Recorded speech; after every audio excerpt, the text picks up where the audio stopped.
adalah gembalaku, takkan kekurangan aku. Ia membaringkan aku di padang berumput hijau. Saudara-saudari yang terkasih di dalam Kristus, selamat pagi. Salam jumpa lagi dalam Sabda Siap Saji Rabu 4 September 2024, hari biasa pekan ke-22.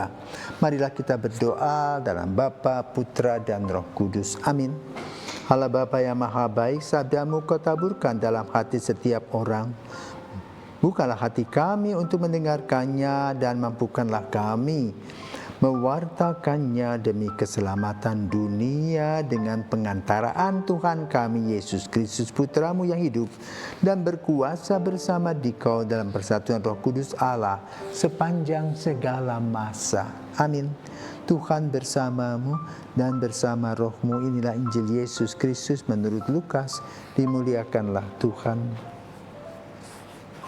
Setelah meninggalkan rumah ibadat di Kapernaum, Yesus pergi ke sebuah rumah, yaitu rumah Simon.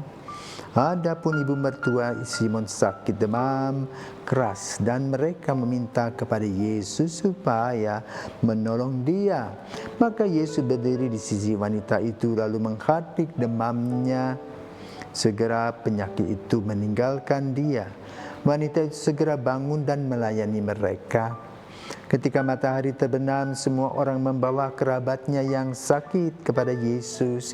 Ia meletakkan tangan atas mereka masing-masing dan menyembuhkan mereka. Dari banyak orang keluar juga setan-setan sambil berteriak, "Engkaulah anak Allah." Tetapi dengan keras Yesus melarang mereka berbicara karena mereka tahu bahwa Ia Mesias. Ketika hari siang, Yesus berangkat ke suatu tempat yang sunyi, tetapi orang banyak mencari Dia. Ketika menemukannya, mereka berusaha menahan Dia supaya jangan meninggalkan mereka. Tetapi Yesus berkata kepada mereka juga di kota-kota lain, "Aku harus mewartakan Injil Allah, sebab untuk itu aku diutus." Dan Ia mewartakan Injil dalam rumah-rumah ibadat di Yudea. Demikianlah sabda Tuhan, terpujilah Kristus. Saudaraku terkasih, kegiatan Yesus dalam pewartaan kasih Tuhan terurai dalam penyembuhan orang-orang sakit, pembebasan dari kegelapan dan ketertindasan, dan juga mengusir roh-roh jahat. Jadi Yesus bekerja baik secara jasmani maupun secara rohani.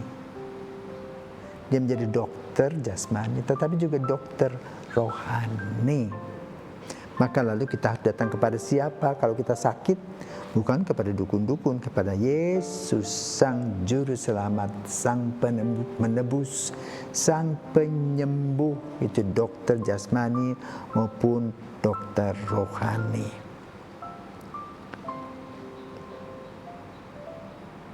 Dan itu terjadi dalam kehidupan kita sehari-hari, di mana kita kadang-kadang sakit.